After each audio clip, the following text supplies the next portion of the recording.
of or will, while hortatory is the answer of how should. Analytical exposition will be best to describe how, ini contohnya nih, kalau analytical exposition, how will student do for his examination? The point is the important thing to do. Ini kira-kira maksudnya apa ya?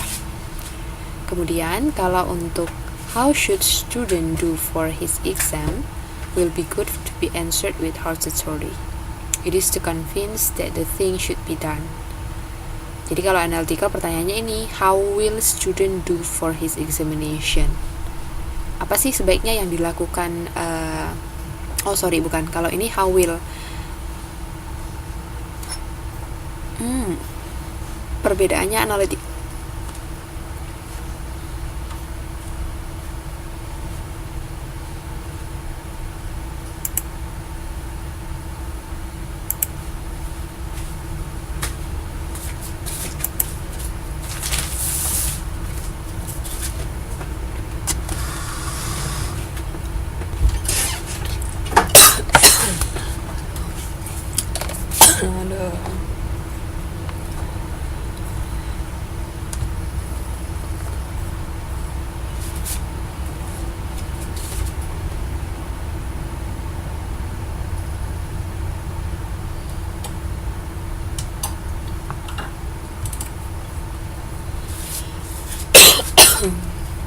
Aduh, apa ini yang ngangkat?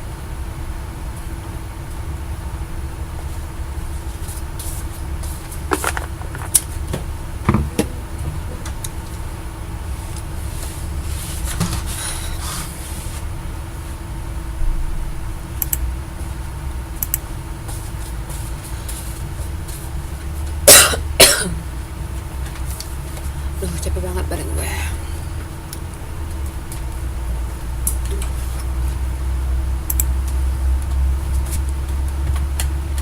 Ya, sorry. Tadi ada iklan. Ya itu udah ada beberapa pendapat ya yang saya chat nih, ada alasan untuk meyakinkan. Oke. Jadi begini. Analytical lebih akurat. Oke. Bovi bilang analytical lebih akurat. Ya. Kita bedah dulu nih dari penjelasannya yang di sini. Kalau dia sebutin analytical exposition, dia itu pertanyaannya ini ada pendapat baru, kita baca dulu ya. Analytical itu menjelaskan saja, hortatory itu lebih menekankan pada keharusan dan meyakinkan pembaca. Good point. Oke. Jadi analytical exposition namanya kan sudah analytical, artinya menganalisis. Jadi how will student do for his examination? Ntar siswanya bakalan apa yang dilakukan gitu untuk ujiannya. Artinya poin-poin penting apa yang akan dilakukan. Misalnya yang pertama belajar 10 jam per hari, yang kedua belajar kelompok 20 jam per hari, yang ketiga belajar sama tutor 15 jam per hari misalnya. Aduh parah ya, kapan istirahatnya. Jadi ada poin-poin yang penting yang diceritakan begitu. Itu kalau dia analytical exposition. Ya, sementara kalau dia hortatory, untuk memudahkan ini pertanyaannya, how should student do for his exam? It is to convince that the thing should be done. Jadi ini lebih kepada sebaiknya apa yang dilakukan student, sebaiknya apa yang dilakukan siswa untuk menghadapi ujiannya gitu loh. Artinya untuk to convince that the thing should be done, artinya untuk meyakinkan pembaca sebaiknya gimana sih kalau misalnya mau menghadapi ujian begitu. Ya bolehlah lebih kepada ada solusinya begitu. Sedangkan kalau yang analytical ini lebih kepada cuman menjelaskan aja, mengekspos poin-poin apa atau cara-cara apa yang dilakukan begitu. Sedangkan kalau di hortatory bedanya sedikit adalah seperti ada sedikit persuasifnya ya Mbak, artinya membujuk untuk mengajak orang, maksudnya kamu sebaiknya begini, kamu sebaiknya begini begitu. Kalau yang di atas ini cuman mengekspos, menjelaskan saja gitu. Jadi bisa ya Mbak kalau untuk exposition ini ada dia hortatory, ada dia analytical gitu. Sebenarnya kalau taunya cuman exposition aja nggak masalah, karena ini lebih kalau misalnya orang-orang yang belajar linguistik baru dia lebih mendalam tentang perbedaan-perbedaannya. Oke, next slide. Ini sedikit bingung. Bingungnya di mana Mbak Fitri? Ayo biar saya bantu untuk menjelaskan kembali. Saya ulang ya. Tadi kalau dia berhubungan dengan analytical exposition, dia itu lebih kepada menjelaskan atau mengekspos poin-poin penting dari suatu peristiwa begitu. Di sini digambarkan ada seorang siswa yang akan menghadapi ujian. Jadi kalau dia menceritakan tentang analytical exposition, itu dia hanya menceritakan tentang how will student do for his examination, apa yang akan dilakukan siswa untuk menghadapi ujiannya gitu. Jadi mungkin hanya diceritain siswanya akan melakukan ini, akan melakukan ini gitu. Jadi cuma digambarin aja, diekspos aja cara-cara ataupun poin-poin penting. Halo, masih putus-putus nggak Mbak? Halo Mbak Vi, masih putus-putus kah? Cek. Wah masih ya? Waduh, yang lain gimana? Ini Mbak Vi aja atau semuanya ya suara saya putus-putus? Oh Mbak Caca enggak. Oh sekarang udah oke. Aduh muncul lagi istilah ini. Yang belum bayar. Yang belum bayar pasti gak jelas. Ayo, ntar Mbak Vi digituin revenge. Ada istilah revenge ya di anak-anak translation 6.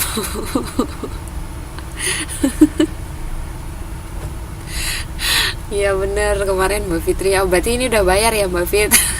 Makanya jelas.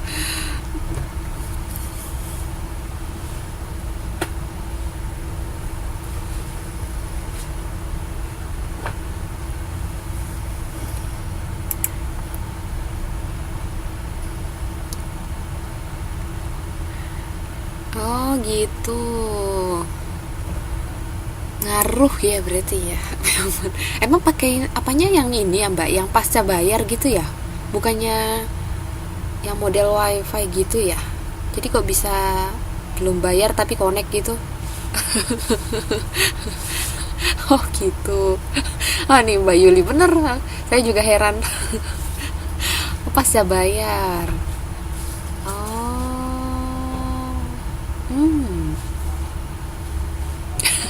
Ya ntar Mbak Yuli main-main deh ke tempatnya Mbak Vi atau Mbak Fitri jadi tahu bener gak sih kalau gak bayar.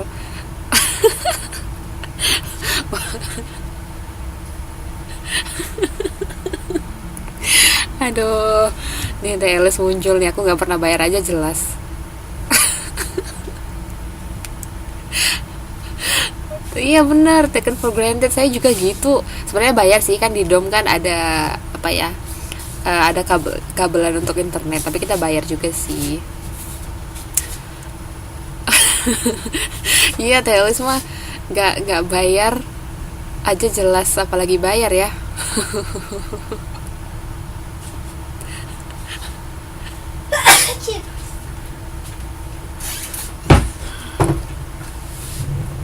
Oke, udah bisa untuk masalah bayar membayarnya udah jelas ya. Kita balik lagi ke sini. Aduh pusing deh kalau balik ke sini. Ya Mbak Vi gimana? Masih bingung nggak yang ini atau yang lain? Mungkin ada yang udah jelas terus bisa share untuk pendapatnya. Jadi kata-katanya lebih jelas gitu loh. Bentuk paragraf begini di translation analysis juga ya. Maksudnya gimana tuh Mbak? Bentuk begini di translation analysis juga ya. Mas Mbak Fitri gimana nih? Saya kok nggak mudeng ya?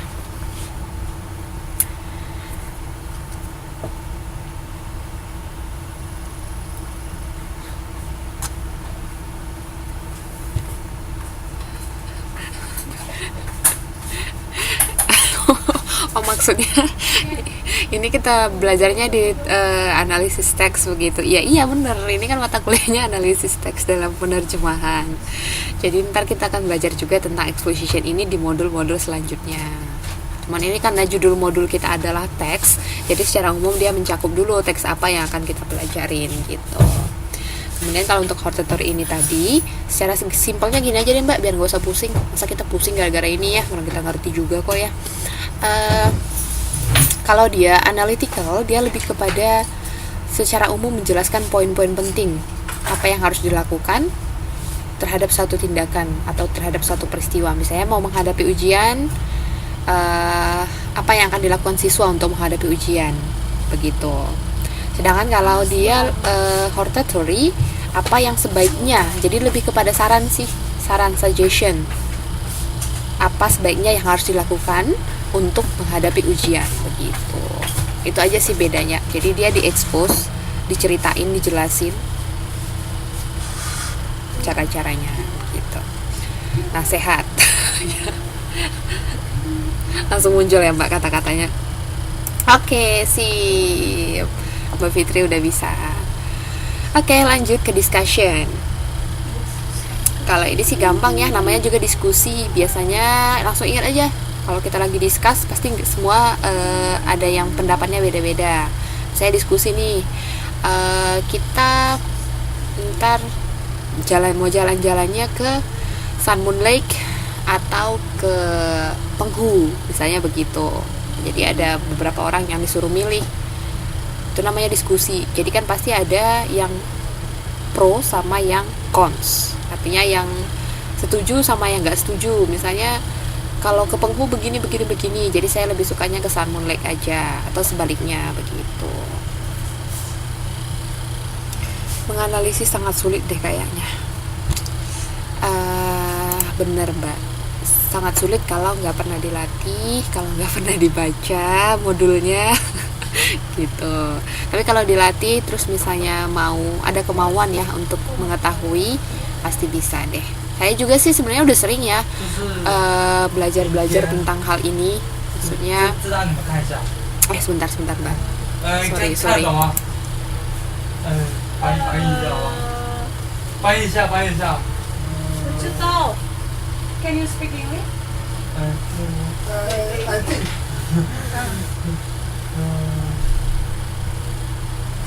잠깐.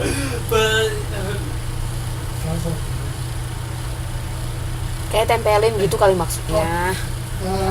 Tomorrow someone will become here to clean this room. If you don't want the name come here, please go to 祝福组 to write something. Yeah. To write something. So if you want to clean, so you just lock or something to lock or no. If you don't read the paper,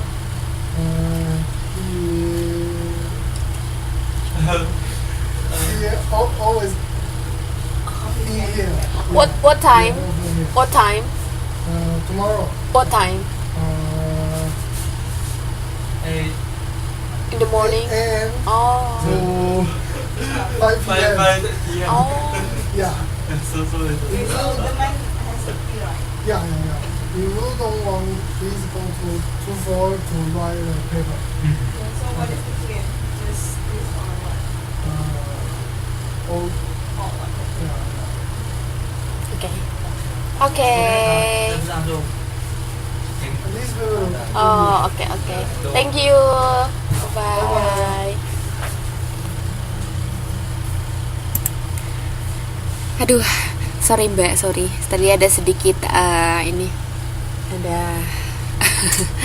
ada teman-teman yang datang. Wah, udah ngobrolin tentang TTM-an. Aduh, bener ya, ini lagi diskusi nih beneran. Langsung dipraktekin teksnya.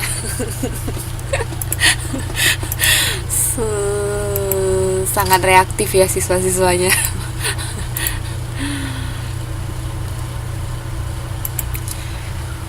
Ayo, ini mau dilanjutin diskusinya atau kita lanjutin slide-nya dulu? Gimana nih?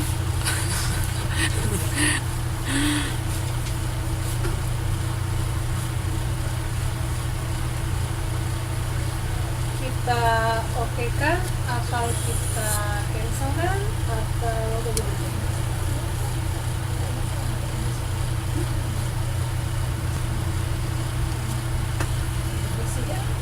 Bersihkan dia gimana? Nanti masuk ke udara satuan maksimal dua. Oke, kita belajarnya aja dulu kali ya. Udah mau selesai kok slide-nya. Ini udah di slide ke-15. Ya, jadi diskusi ini tadi yang pasti kita itu present information and opinions about issues in more one side of an issue.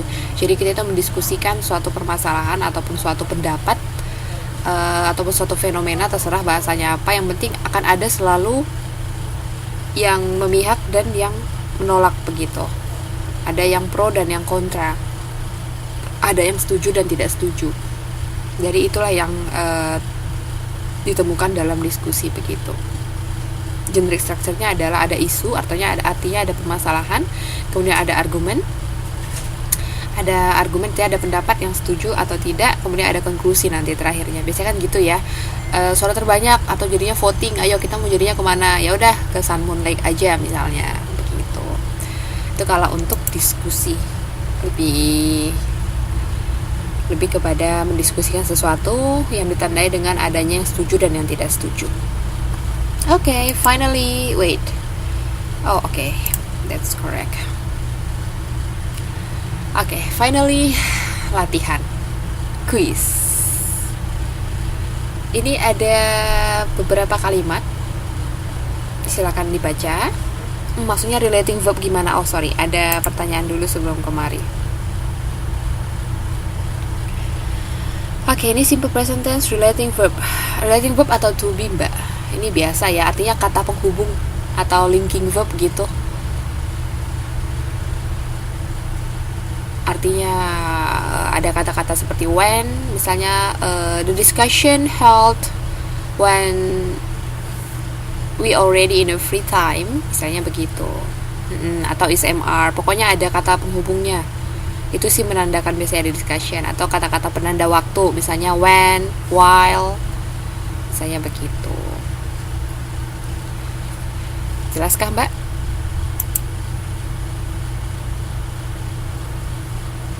Oke, sip. Biar lebih mantap kita coba dulu ya latihan gitu. Kan biasanya gitu. Ntar kalau udah ada penjelasan, kemudian di latihannya bisa, berarti harusnya udah mengerti. Oke. Silakan dibaca. Saya berikan waktu beberapa detik. Oh, no, bukan beberapa detik ya, beberapa menit. Ini jenis teks apa, kemudian penandanya apa. Misalnya nih, ini kayak teks ademis karena dia begini sesuai tadi yang kita pelajarin. Dia dominannya lebih ke past tense atau present tense atau kemana gitu. Oke, sudah ada berapa yang jawab? Ayo pelan-pelan Mbak Fitri. Widi, Mbak Vi sebutnya juga deskripsi. Ya, silakan dibaca. Jadi selain disebutin jenis teksnya, disebutin juga kenapa alasannya. Atau misalnya Miss itu kan ada kata-kata ininya, berarti dia itu ini gitu. Jadi ada alasannya nyebutin jawabannya itu. Ayo silakan. Yang dilihat yang di atas aja. Kebiasaan ya, Mbak. Kalau lihat judul buku juga gitu ya. Kalau misalnya judulnya asik, wah kayaknya enak nih ceritanya. Padahal belum tentu.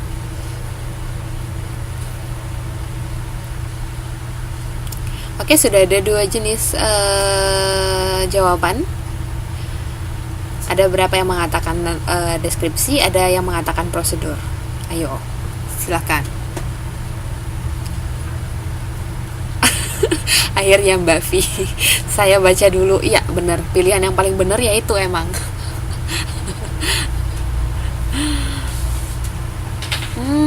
Oke, sudah ada mulai menganalisa Mbak Armini. Penggunaan verbal imperatif, wash, freezer, don't keep. Oke, good. Ayo silakan. Silakan didiskusikan. Jadi saya minta jawaban dari kelas translation. Dari jawaban dari semuanya begitu. Artinya saling diskusi satu sama lain, kira-kira apa jawabannya. Apakah deskripsi atau prosedur